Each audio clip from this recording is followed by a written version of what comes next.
Hey there guys, it's Richard from Newbie Prepping. Something that you would think would be quite obvious, but it's actually something that I see a lot of people missing out on in their bug out bags and their bushcraft packs. So the bag that you decide to pick up might claim to be waterproof, or it might have a little drawstring thing that looks like a waterproof bag is on the inside of it.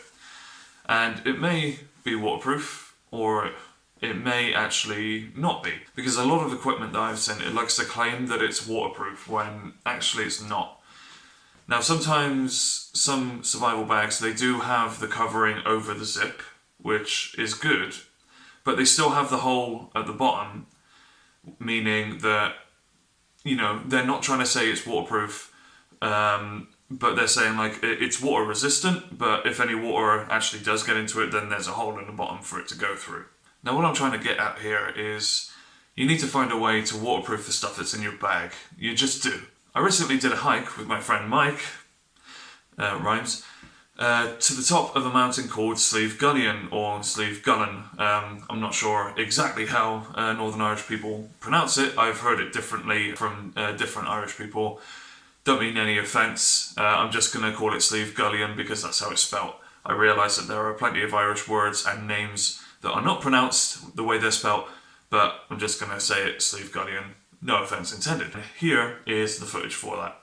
We're at the top of Slieve Gullion here in Northern Ireland. We're at the summit.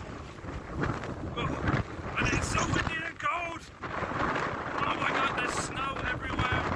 That's my friend Michael. Oh my god, I just got hit by my foot. Look at that, look how high up we are! I realised I didn't actually get that much footage from the top of there, but it was so cold, as you can probably see by the snow, and there was no snow anywhere just on top of the peak or the summit of that mountain, that my hands were just so freezing cold that I just wanted to get the video over with so I could put them back in my pockets to warm them back up. But the thing is, the reason why I mentioned my climb up Slieve Gullion is because I went up there while carrying my get home bag, the one that I showed off in this video, or this video, whichever way the orientation is. As you can probably tell by watching the video, I didn't actually have any gear in that bag that I needed to climb the mountain. Literally all you had to do was hike up it. But I wanted to carry it as a way to practice carrying a weight on your back while doing a long walk or just a hard hike, a difficult hike. And though it didn't start out raining, it did start raining while we were making the climb up there. In fact, a cap of cloud actually overcame us and we couldn't even see where we were going whatsoever, and the rain started pelting down and there was hail and snow. I've got a little bit of a clip here to show you that. And basically, as you probably can tell, I'm trying to say that the stuff in my bag, it did get wet. Now, obviously my fire source didn't get wet because I do have a small waterproof bag for that. But everything else did. Not soaking wet or anything, but like there was definitely moisture on all of the items that were inside of there, and that's a problem.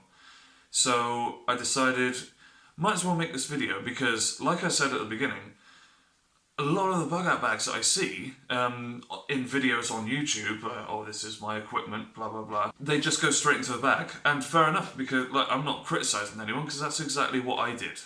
But I want to change that now because unless a bag is like completely 100% waterproof, then obviously you've got to risk your stuff getting wet. So why bother doing that? So what I'm going to do is I'm going to show you what I bought recently. So this is what I bought here on Amazon. Just, you can get a bunch of different sized dry bags or waterproof bags, whatever you want to call them. So yeah, these are the ones that you just twist over, and then you get the two clips here and they clip up. And there you go, that's meant to be waterproof right there. That's meant to be waterproof there. And it is waterproof within reason. I'm sure everyone knows how a dry bag works, but in case you're a newbie, twisting it up like that causes the seal, this part here, to close together, and that's what blocks the water from getting in. And it is quite effective, it's really good. But for doing this bag, it would be perfect because I'm not exactly going to be chucking this into a river or anything like that. I'm just having it in my get home bag here. Okay, so first let's do the top compartment. This one was affected the most because water would get down into here quite easily. In here is where I keep my ground sheet, so the water would actually get down into there and start affecting stuff that's in here. So now what I'm going to do is I'm going to take all of this out and put it into this big black dry bag because I think this one will fit the best. As you might be able to recall, I actually did do this somewhat already, but I did it with these Ziploc bags. But now I've decided I'm just going to do it with the whole lot. Essentially just going to line the bag with this. Now I'm sure that there are some survival bags out there that come like this as standard, that literally have the waterproof lining that you can twist up like I showed before. But with a cheap bag like this, there's no reason why you can't just get some dry bags and just do exactly what I'm doing here.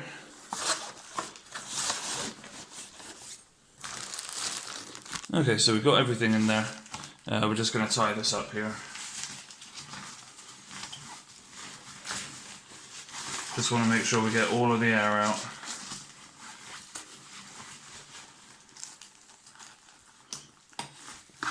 Okay, so now as you can see, everything that was in this bag, in this portion of the bag, is covered in a waterproof bag.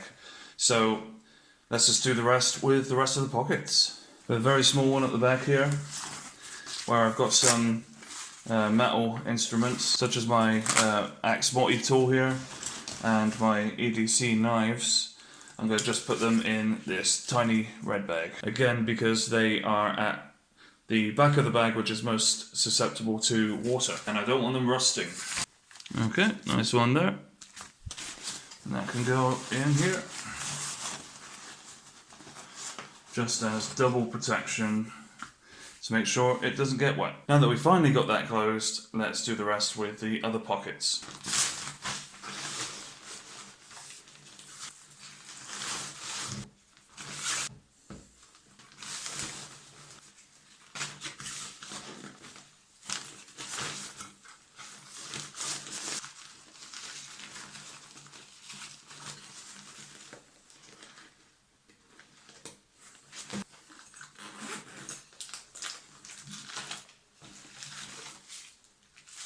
With my folding saw and my torch, you can actually see I've already done some waterproofing here.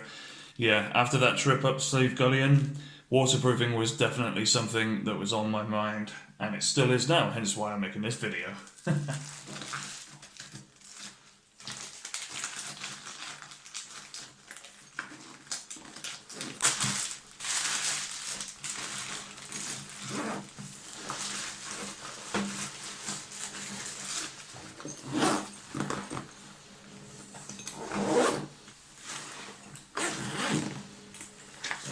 Okay, so here we got the fire kit that I showed you before, already in a waterproof bag. However, there are things in here which are not waterproof. However, thankfully that still works. This thing here is waterproof by itself, so I am just gonna leave it alone here in this pocket. So I've decided right here and now on this video I'm going to upgrade this bag with one of these bigger bags over here, just so that it can fit more stuff in there. All of the rest of the stuff, like this stuff here, just to make absolutely sure that it is all waterproof. Okay, let's do it. To be fair, this little thing did get quite a bit in there, but it's time to upgrade.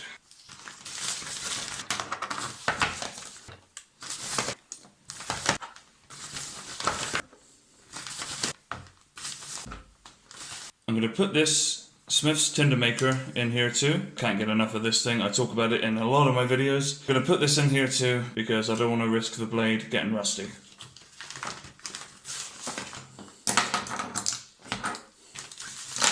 Same idea with this bellows here.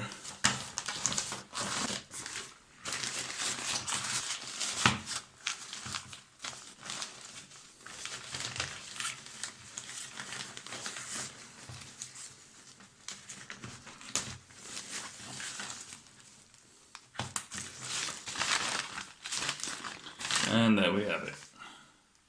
And thankfully that still fits in there nice and snug.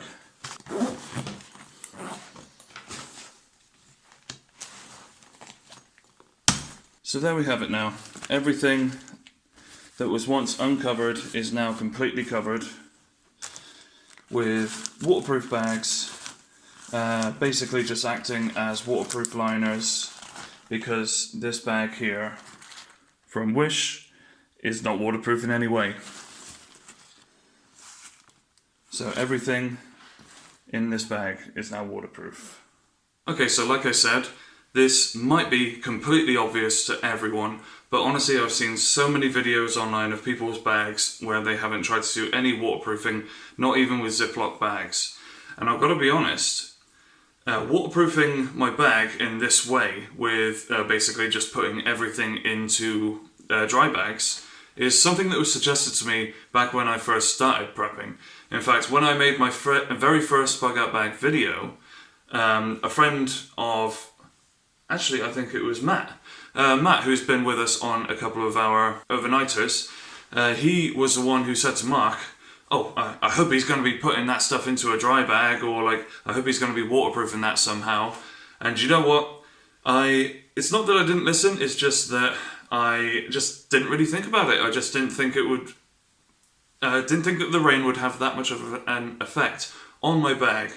But after getting out there and experiencing it, what it's like in the heavy rain, I found that it lets a lot of water in. And what I'm worried about for other people is that you may not know if, say, if you've made a bug out bag and you've just put it aside thinking, right, yeah, that's done, all perfect, yep, don't need to worry about that again. If that's what you've done and you've never gone out there and practiced with it in no amounts of rain whatsoever, like maybe you've gone out during the day when it's nice and sunny, oh, it's nice and sunny, I'll take my bag out and go for a hike because it's lovely weather. If you haven't done any walking in the rain and you haven't experienced what it's like having to dry your entire bag because it's either soaking wet inside or moist, then take it from me, you need to do something like this. Either get a bag which claims that it's 100% waterproof, or just get some cheap dry bags and just line your bag with them, and it will save your life, because tools won't go rusty, and anything that's cardboard or paper, it won't get mushed up. Basically, it'll be fine. It'll be perfect. But there you go. It's just a little bit of information for you there, a little bit of a tip, just in case you weren't thinking about it. Alright, thank you very much for watching. We'll see you again on Newbie Prepping. Bye bye.